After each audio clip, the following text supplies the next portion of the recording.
What's up, Carp Freaks, and welcome to Carplife. As you can tell, I'm not fishing today. Instead, I have come to Fox HQ and I'm here to do some filming in the studio. But before that happens, I'm going to tell you what I got up to since we last spoke.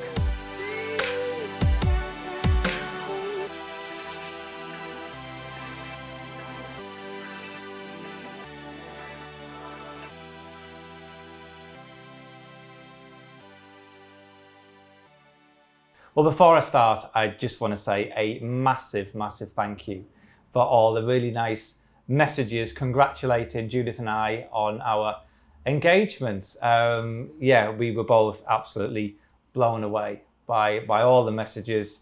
And yeah, although it's only just been a few weeks since we got engaged, we've already made lots of plans and we're already counting down the days to the big day. So let's start with what I've been up to over in Germany.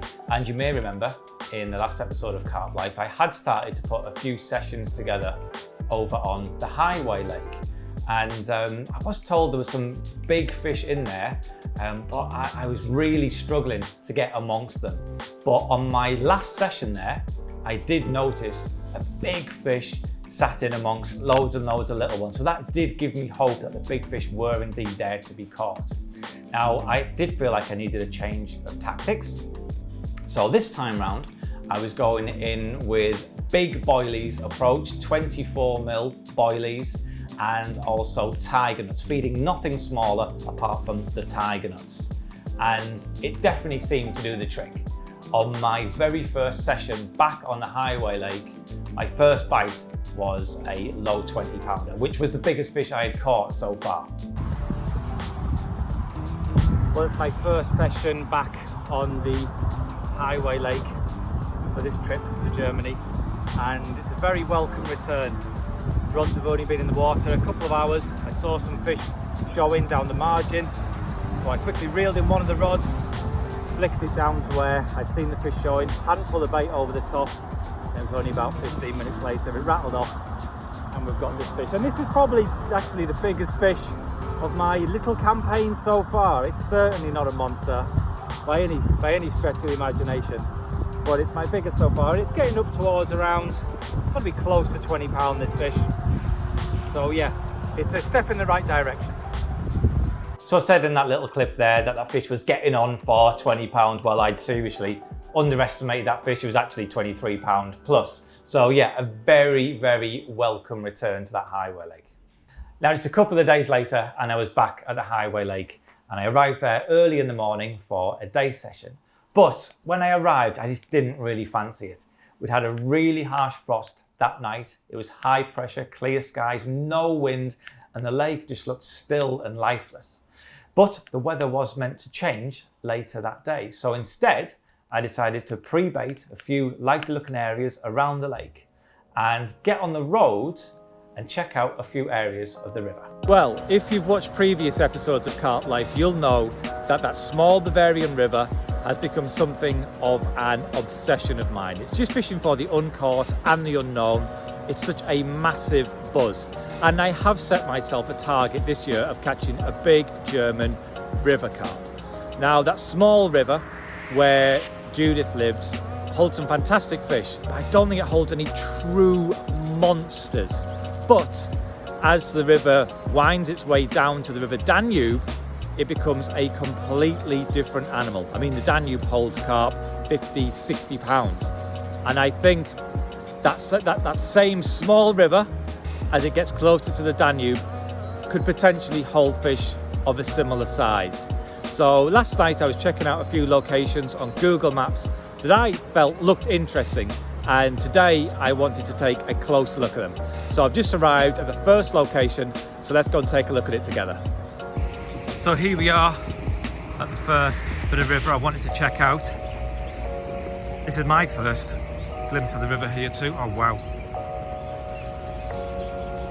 So yeah, over here, this is more in keeping with the river I have already been fishing near where Judith lives.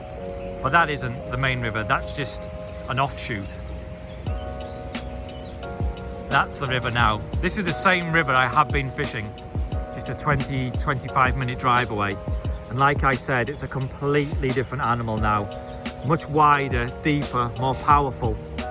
Underneath this road bridge over there, we have a river joining. And then we have the main river coming in from that direction. It's an impressive bit of water for sure. Where I'm actually stood is on an island. The river goes off to the left, over a weir, then the main river carries on down here. Then they rejoin again at the end of the island. It just has to hold big fish. It just has to.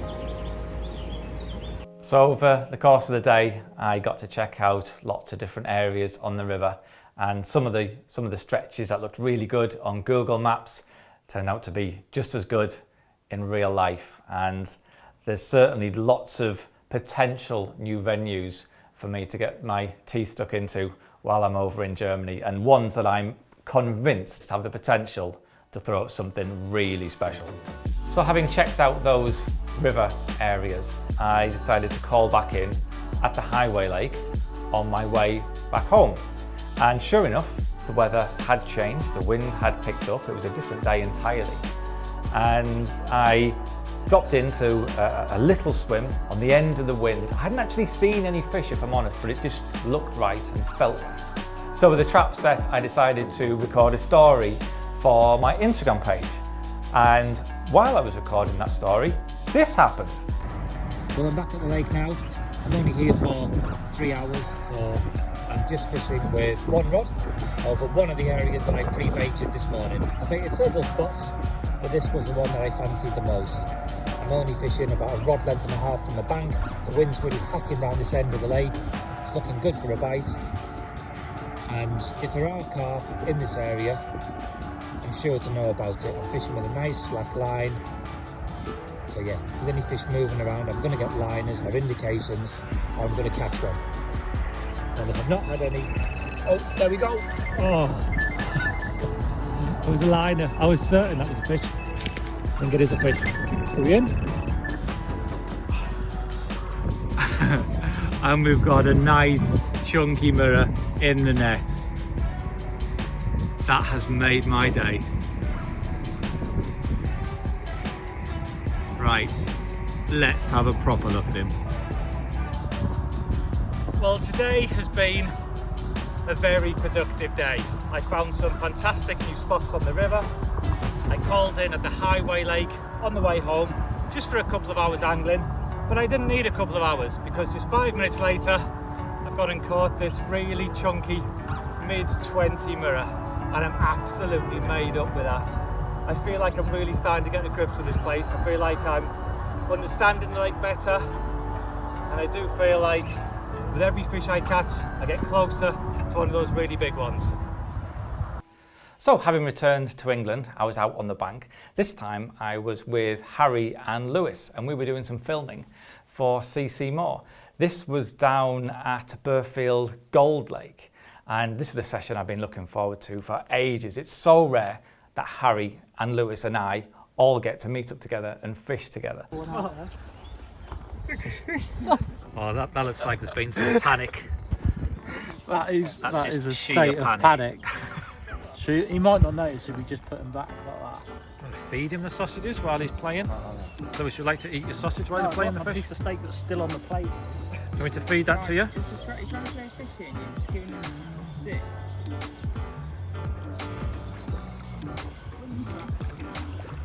Oh, salmon's good. Salmon's good. Right, well raised. Now, we all had an absolutely brilliant time in the 48 hours that we were there, and we were all able to put fish on the bank. Now, I won't talk about the tactics we used because that's been covered in the video. And if you'd like to watch that, you can do so by clicking the link in the description.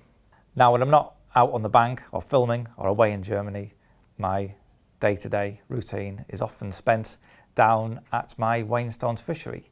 There's lots of jobs to do down there. There's the general maintenance and upkeep, and there's also feeding the fish on the nights where anglers aren't there, and also meeting and greeting new anglers as they arrive. Now, one of the rules on my Wainstones pole is, should anyone catch a fish that looks like it might be £30, don't do anything, just phone me. I absolutely love being there at that moment. If someone catches something special and they're absolutely buzzing, I really enjoy being a part of that. Now, it was late one night when I got a phone call from Ben, who phoned me and said, I've got a fish in the net. I think it might be a 30-pounder. So I dropped what I was doing, got in the car and headed down the lake. So, I've just had a late night call to come and do some pics for Ben, who's just caught his new PB, 29.7 £. So, you know what's coming next, don't you? Yeah, it's time. Well done on the PB, mate. That's a really slow one as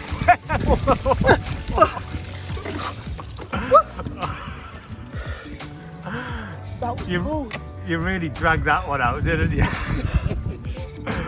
Well done, mate. Well done. Right down the top as well. Now, as well as wanting to be part of the moment with the bigger fish that I caught from the lake, I like to see photos of everything that's caught from the pool. A lot of those fish are stocked at really small weights, and I like to see how they grow and develop over the years. So I really do appreciate all the photos that I get sent.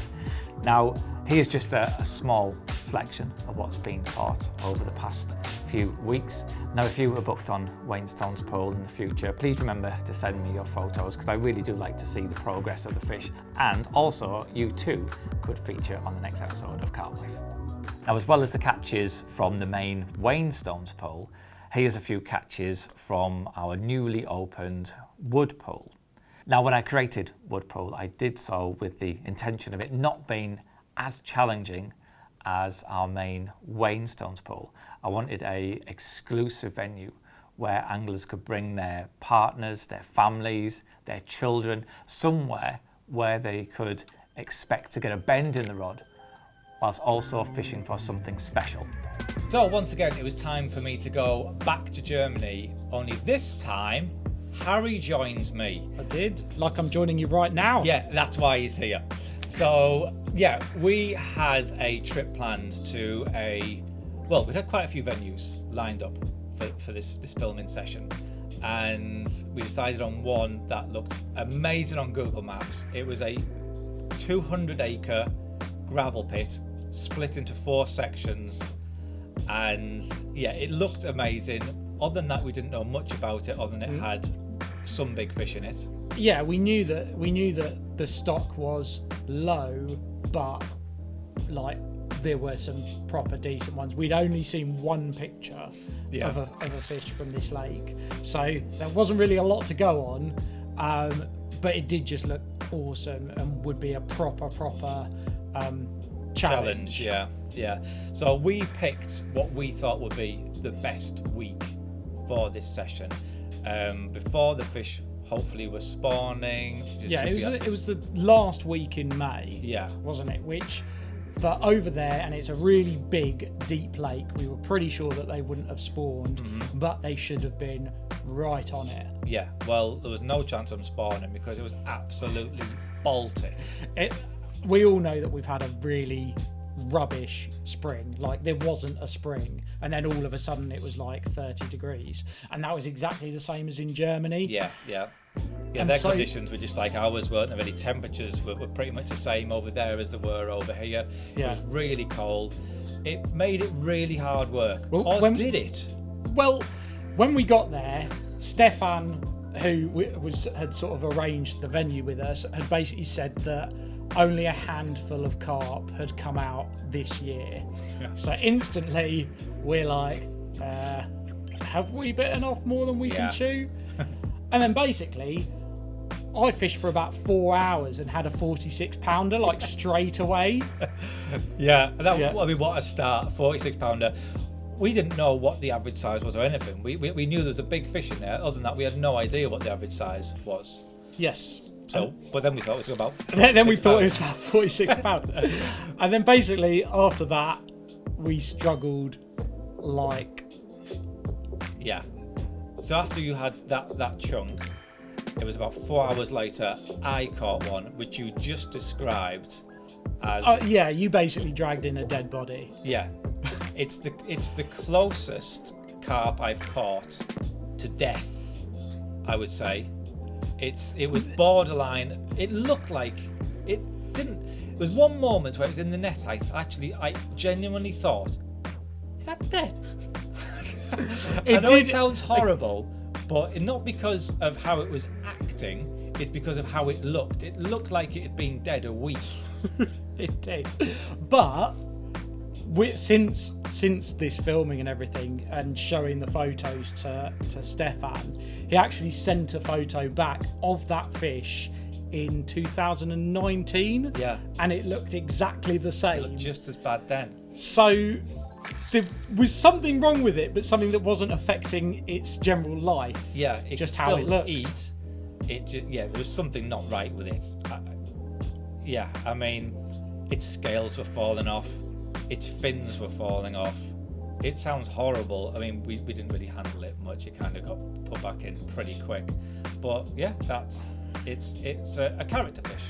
Yeah, so we fished for one night, had 2 fish, and thought, like, rubbing our hands together, thinking this is going to be a carve up. Yeah. And we're just going to club seals all week. Yeah. And it didn't quite happen Not like that. really. It turned into a really tricky session. It was tricky, but I don't know.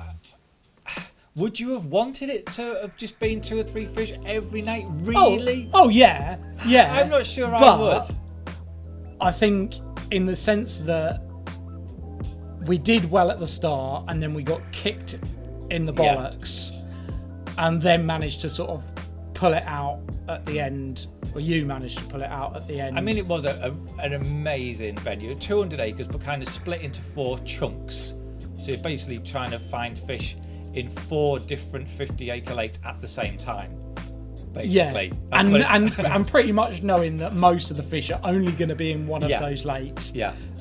You can only see a small percentage of the lake from anywhere that you are.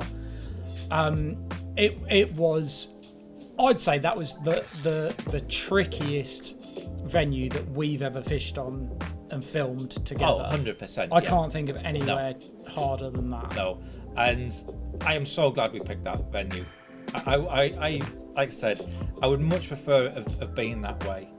To finish on that fish that I did, although on the global scale it's not huge, it meant so much. Yeah. And working that's what that it's hard and putting a fish of any size on the bank once you've worked really hard for it is always going to mean more. Yeah. So. But I think we've given enough away without giving hardly anything away. Really. Yeah. Hopefully. So when will this film be out? It'll be out in August. It should be a really good watch. Yeah, it's like we've said, a massive venue, proper carp fishing, an amazing for adventure. big fish, an adventure. So yeah, check it out in August. Carp Fishing Edges, me and Mark in Germany. There you go. So with the film in the bag, it was time to head back to England, and this time Judith came back with me. Now, after we'd completed our quarantine period, we had a lot of wedding preparation to take care of, and one of the things we wanted to do was secure a venue for the wedding itself. Now, we decided on an amazing place on the top of a 600-foot cliff overlooking the sea. And while we were there, we decided to head down to the sea itself, and we saw these.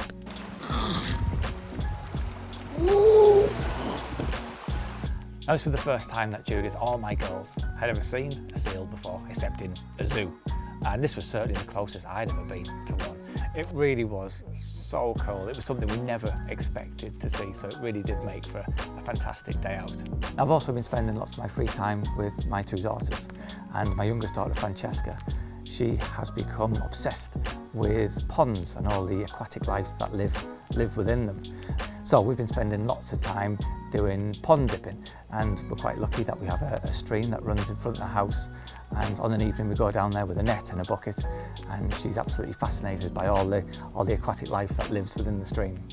So we've just come down to the stream in front of the house, and we'll be doing some pond dipping with our net, and we have caught some bullheads and minnows. Oh yeah, let's have a look. Let's get a close-up of the bullhead. Oh yeah, bullhead there, some little minnows. Yeah.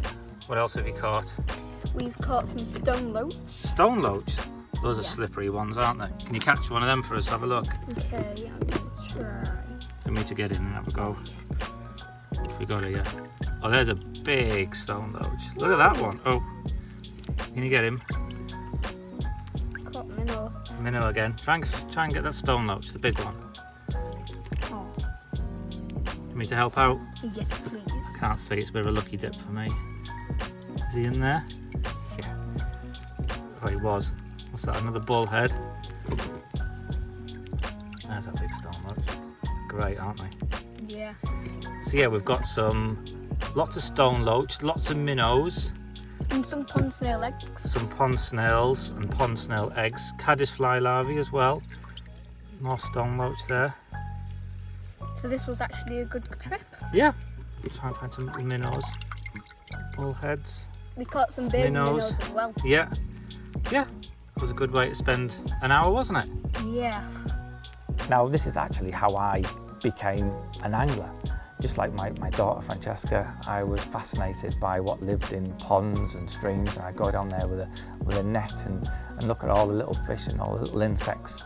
So it's nice to see Francesca having that same enthusiasm for the wildlife and what lives in streams, and who knows, maybe one day she may follow in my footsteps and become an angler too. So in the last episode of Carplife, you'll have seen that I got a brand new van, but my passion for motors doesn't stop there. I've always had a thing for fast cars, and I've been very lucky enough to have owned and driven quite a few fast cars in the past. And I'm currently driving an Audi RS6, and it did have 610 brake horsepower. I say did have because this week I was down at MRC Tuning, and I wanted to see how many more ponies they could fit underneath the bonnet. Well, as you can tell, I'm not actually fishing today, but I'm doing something almost as exciting, and that is I have brought my car to MRC Tuning in Banbury near Oxford for a stage 1 remap. Now, it is quite a fast machine anyway, but I'm really excited to see how much faster they can make it after a little bit of tweaking. This is going to be awesome.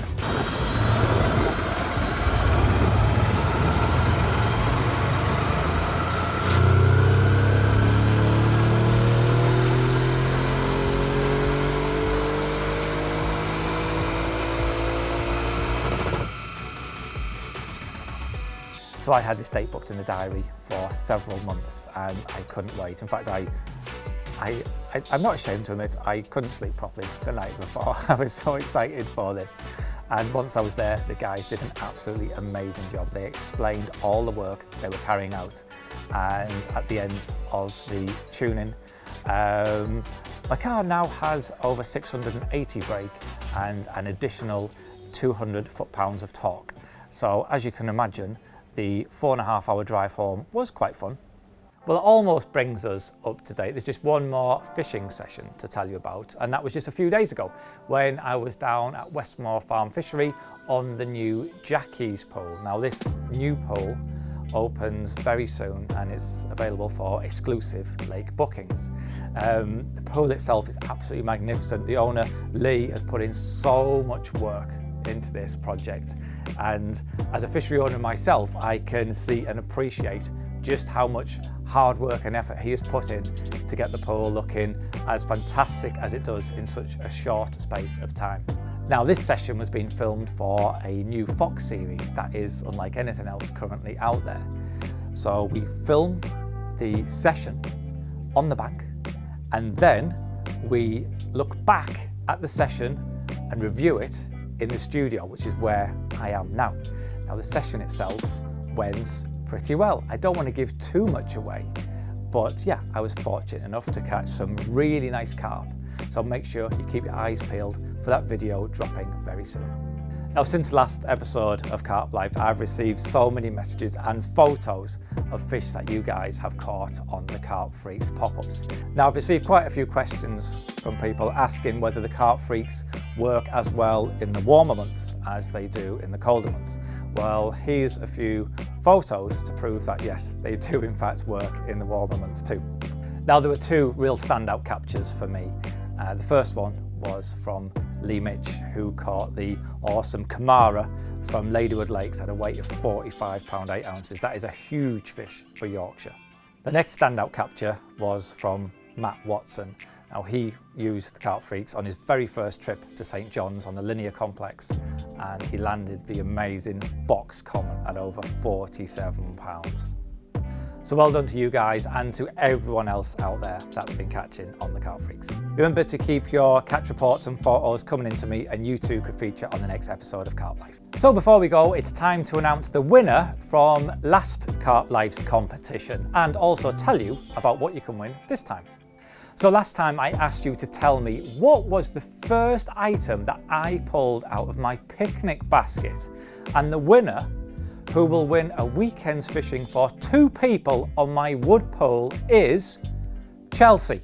Well done, Chelsea. Drop me a message on my social media pages and we'll get all your details, and I look forward to seeing you next year. So for this episode's competition, you could win a Carp Freaks bundle. That's the pop-ups and liquid, and I'm going to pick 2 winners in the next episode. And all you have to do to stand a chance of winning that prize is simply tell me what is the name of my new pool that opened this year. Put your answer in the comments section below, and I'll pick 2 winners in the next episode of Carp Life. So that's it for this episode of Carp Life. I'm going to get on with filming with Harry in the studio, and I'll see you guys next time.